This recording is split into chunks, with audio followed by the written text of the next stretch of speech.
రాష్ట్ర ప్రభుత్వం కీలక నిర్ణయం తీసుకుంది. రైతు కమిషన్ చైర్మన్ గా కోదండరెడ్డి, విద్యా కమిషన్ చైర్మన్ గా retired IAS Akunuri Murali, BC commission గా నిరంజన్ ని నియమించింది. 2 ఏళ్ల పాటు ఈ పదవుల్లో కొనసాగేలా ఉత్తర్వులు జారీ చేసింది ప్రభుత్వం.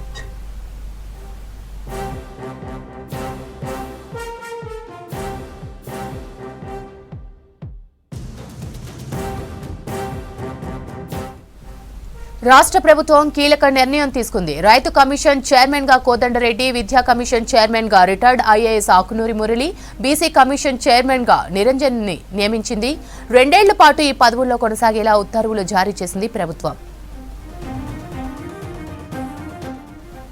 మరిన్ని డీటెయిల్స్ రాజు అందిస్తారు. రాజు, 3 కమిషన్ల చైర్మన్లుగా నియామకం అప్డేట్స్ ఏంటి?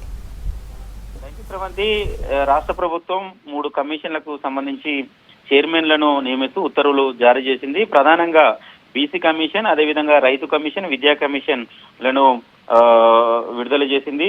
రీసెంట్ గానే ఈ బీసీ కమిషన్ సంబంధించి పదవి కాలం ముగిసింది. అంటే పోయిన నెల 31వ తారీఖు నాడు ఈ గత ప్రభుత్వం ఏర్పాటు చేసిన బీసీ కమిషన్ సంబంధించి గడువు ముగిసింది. సో మళ్ళా కొత్త కమిషన్ వేస్తామని సీఎం రేవంత్ రెడ్డి కూడా చెప్పడం జరిగింది. ఎందుకంటే స్థానిక సంస్థల ఎన్నికలు ఉన్నాయి, కులగణనలు కూడా చేయాలి కాబట్టి త్వరలోనే బీసీ కమిషన్ భర్తీ చేస్తాం, కొత్త వాళ్లకు అవకాశం ఇస్తాం బీసీ కమిషన్ లో అని కూడా ఆయన సీఎం రేవంత్ రెడ్డి చెప్పారు. సో ఆ నేపథ్యంలో ఇవాళ బీసీ కమిషన్ ఏర్పాటు చేస్తూ ప్రభుత్వం ఉత్తర్వులు జారీ చేసింది.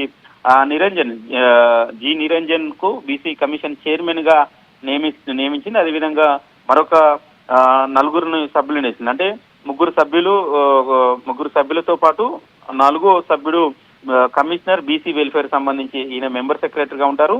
సభ్యులు చూసుకున్నట్లయితే రాపోలు జయప్రకాష్, అదేవిధంగా తిరుమలగిరి సురేందర్, అదేవిధంగా బాలలక్ష్మి ఓయూ విద్యార్థి నాయకురాలుగా ఉన్నది. తెలంగాణ ఉద్యమంలో చాలా కీలకంగా పనిచేసింది బాలలక్ష్మి. సో విద్యార్థి విభాగం గౌడ సామాజిక వర్గం సంబంధించిన బాలలక్ష్మికి అవకాశం ఇచ్చారు బీసీ కమిషన్ లో. అదేవిధంగా తిరుమలగిరి సురేందర్ సీనియర్ జర్నలిస్ట్ గా ఉండారు. గతంలో ఉమ్మడి రాష్ట్రానికి ప్రెస్ అకాడమీ చైర్మన్ గా పనిచేశారు. సో ఆయన మున్నూరు కాపు సామాజిక వర్గం సంబంధించిన సురేందర్ కు బీసీ కమిషన్ లో చోటు కల్పించారు. ఇక రాపోలు జయప్రకాష్ పద్మశాలి సామాజిక వర్గానికి సంబంధించిన రాపోలు జయప్రకాష్ కాంగ్రెస్ పార్టీలో చాలా సీనియర్ నాయకులుగా ఉన్నారు. ఆయనకు బీసీ కమిషన్ లో సభ్యుడిగా అవకాశం కల్పించారు. ఇక చైర్మన్ గా చూసుకున్నట్లయితే నిరంజన్ కాంగ్రెస్ పార్టీలో సీనియర్ నేతగా కొనసాగుతున్నారు. వైస్ ప్రెసిడెంట్ ఆయనకు సుధీర్